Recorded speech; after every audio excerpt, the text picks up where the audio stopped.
Next topic is difference between compound and a mixture कि compound और mixture में क्या डिफरेंस होता है, क्या फ़र्क होता है। और ये बहुत इंपॉर्टेंट क्वेश्चन है। तो फर्स्ट हम पढ़ेंगे compound. Compound is a combination of two or more elements in fixed ratio. जैसे हम पहले पढ़ चुके हैं कि कंपाउंड जो होता है वो दो या दो से ज़्यादा एलिमेंट्स को मिला के बनता है जब हम उनको फिक्स्ड रेशो में मिलाते हैं। जैसे H2O हमने पढ़ा था, हाइड्रोजन और ऑक्सीजन को मिला के बनता है 2 ग्राम hydrogen and 16 gram oxygen. And mixture is a combination of two or more elements और compounds in any ratio. Mixture जो होता है वो एलिमेंट्स को मिला के भी बन सकता है और कंपाउंड्स को मिला के भी बन सकता है, पर उनका रेशियो फिक्स नहीं होता, वो किसी भी रेशियो में प्रेजेंट हो सकते हैं। जैसे एयर बहुत सारी गैसेस का मिक्सचर है, जैसे हमारे पास टैप वाटर, वो काफ़ी सारे सॉल्ट्स और वाटर का जो है वो मिक्सचर है। आयोडाइज्ड सॉल्ट हमने पढ़ा था, sodium chloride and sodium iodide का मिक्सचर। तो ये मिक्सचर्स हैं। सेकंड आता है compound is homogeneous. Compound is homogeneous का मतलब है कि कंपाउंड जब बन गया दो एलिमेंट से तो वो उसको हम बता नहीं सकते कि कौन सा एलिमेंट प्रेजेंट है। अब जैसे वाटर बनता है हाइड्रोजन और ऑक्सीजन से मिला के, तो वाटर जो है वो H2O है, उसमें हम बता नहीं सकते कि ये वाला आइटम हाइड्रोजन का है या दूसरे वाला आइटम जो है वो ऑक्सीजन का है। ये होमोजीनियस बनता है, बिल्कुल एक जैसा बनता है।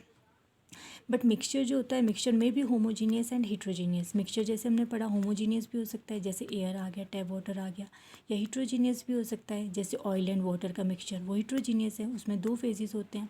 और होमोजीनियस जैसे एयर का मिक्सचर है, उसमें एक ही फेज़ होता है, एक जैसा लगता है वो मिक्सचर। थर्ड इज़ कंपाउंड है sharp melting and boiling point. जो कंपाउंड होते हैं उनको जो उनका बिल्कुल शार्प मेल्टिंग बॉइलिंग पॉइंट होता है, मतलब जब हम उनको गर्म करते हैं तो मेल्ट होते हैं। मेल्ट का मतलब जब पिघलते हैं, या बॉईल करते हैं तो जब वो उबलना स्टार्ट होते हैं तो किसी एक पर्टिकुलर टेम्परेचर पे वो बॉयल ऑफ हो जाएंगे या मेल्ट हो जाएंगे। पर मिक्सचर जो होता है उसका शार्प मेल्टिंग बॉइलिंग पॉइंट नहीं होता, क्योंकि उसमें अलग अलग कंपोनेंट्स जो होते हैं उनकी अपनी अपनी करेक्टरिस्टिक्स होती हैं। तो वो कभी एक कंपोनेंट मेल्ट होना स्टार्ट होगा, थोड़े टाइम के बाद दूसरा स्टार्ट होगा, फिर तीसरा स्टार्ट होगा, तो इस तरह इनका शार्प मेल्टिंग बॉइलिंग पॉइंट नहीं होता। बट कंपाउंड जो है, जैसे वाटर अगर हम एग्जांपल लें, तो वाटर हाइड्रोजन या ऑक्सीजन को नहीं देखेगा कि उनका क्या है बॉइलिंग पॉइंट, मेल्टिंग पॉइंट, ये कुछ नहीं देखेगा। वाटर का जो है अपना मेल्टिंग पॉइंट होगा और अपना बॉइलिंग पॉइंट होगा, और उसी पे वो मेल्ट करेगा और उसी पे वो बॉयल होना स्टार्ट होगा। कंपाउंड जो है, fourth difference is compound is formed by a chemical change. Compound जो होता है वो केमिकल चेंज होता है, मतलब केमिकली रिएक्ट करते हैं दो एलिमेंट, जैसे हाइड्रोजन ऑक्सीजन जो होंगे वो केमिकली रिएक्ट करते हैं, फिर वाटर बनता है। और वाटर में फिर हाइड्रोजन और ऑक्सीजन की करेक्टरिस्टिक्स नहीं रहती, वाटर की अपनी अलग करेक्टरिस्टिक्स होती हैं। मतलब हाइड्रोजन जैसे कंबस्टिबल होता है, जल जाता है, ऑक्सीजन जो होता है वो जलने को सपोर्ट करता है, पर पानी जो होता है ना तो जलता है ना ही जलने को सपोर्ट करता है, वो तो बुझा देता है आग को। तो इस तरह उसकी करेक्टरिस्टिक्स बिल्कुल अलग होंगी। पर मिक्सचर जो होता है it is formed by physical change. जैसे इसमें कंपोनेंट्स मिक्स होते हैं पर उनकी अपनी अपनी करेक्टरिस्टिक्स होती हैं, वो केमिकली रिएक्ट नहीं करते। हर एक कंपोनेंट जो होता है उसकी अपनी करेक्टरिस्टिक होती है जो वो मिक्सचर में शो करता है, तो इसीलिए ये फिजिकल चेंज है। Fifth difference is it's components can not be separated by a simple mechanical method.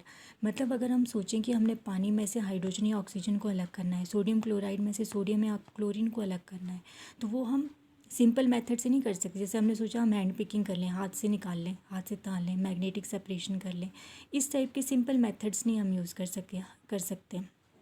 हमें कोई या तो इलेक्ट्रोलिसिस यूज़ करनी पड़ेगी, कोई केमिकल मेथड यूज़ करना पड़ेगा। हम ऐसे सिंपल मैकेनिकल मेथड से नहीं उनको अलग कर पाएंगे। बट जो मिक्सचर होता है उसको हम मैकेनिकल मेथड से भी अलग कर सकते हैं। जैसे अगर हमारे पास पानी और ऑयल का मिक्सचर है, पानी और ऑयल का मिक्सचर है, तो हम उसको फ़िल्टर कर सकते हैं, हम उसको पानी को अलग निकाल सकते हैं, ऑयल को अलग निकाल सकते हैं।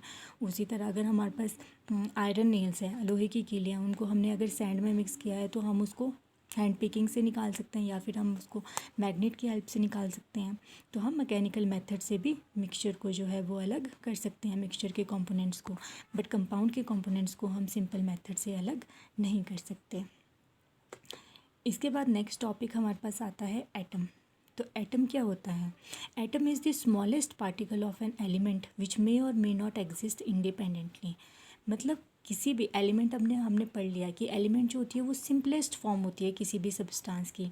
पर अब जो एलिमेंट है अब एलिमेंट तो आ गया, पढ़ लिया, जैसे हाइड्रोजन है ये एलिमेंट है, ऑक्सीजन जो है वो ए एलिमेंट है, हीलियम He एलिमेंट है, नियॉन एलिमेंट है। पर अब इनमें इनका जो सबसे छोटा पार्टिकल होता है, smallest particle of an element, जिसको मिला के ये बनते हैं, उसको हम एटम बोलते हैं। तो एटम जो होते हैं दे मे एग्जिस्ट इंडिपेंडेंटली, वो अकेला भी रह सकता है और वो अकेला नहीं भी रह सकता। तो किसी भी एलिमेंट का जो स्मॉलेस्ट पार्टिकल होता है दैट इज़ एटम। अब जैसे हाइड्रोजन है, atoms of hydrogen H, oxygen का जो एटम है वो O, ये अकेला नहीं एग्जिस्ट कर सकता। हाइड्रोजन जब भी एग्जिस्ट करेगा तो ये H2 की फॉर्म में एग्जिस्ट करेगा, जैसे ऐसे H2। ऑक्सीजन जो जब होगा, जो ऑक्सीजन हम गैस की बात करते हैं, वो ये अकेला एटम नहीं होता, वो ये होता है O2 ऑक्सीजन। तो मतलब हाइड्रोजन और ऑक्सीजन जो गैसेस है, इनके एटम्स अकेले नहीं एग्जिस्ट कर सकते, इंडिपेंडेंटली नहीं एग्जिस्ट कर सकते। पर जैसे नोबल गैसेस होगी, जैसे हीलियम आ गया He, नियॉन आ गया Ne, इनके एटम्स ऐसे ही एग्जिस्ट कर सकते हैं, He की फॉर्म में, और नियॉन Ne की फॉर्म में एग्जिस्ट कर सकता है। और नेक्स्ट हमारे पास आता है मॉलिक्यूल। मॉलिक्यूल क्या होता है? मॉलिक्यूल होता है एक ऐसा सब्सटेंस जो एटम्स को मिला के बनता है। तो molecule is the combination of 2 और मोर एटम्स। और जो मॉलिक्यूल होता है इट कैन एग्जिस्ट इंडिपेंडेंटली, वो अकेला रह सकता है। अब जैसे हाइड्रोजन एक H है, तो इसको हम बोल रहे हैं कि हाइड्रोजन का एटम है, ये एलिमेंट तो है पर उस एलिमेंट का एटम है ये। जैसे हाइड्रोजन एलिमेंट का एटम H।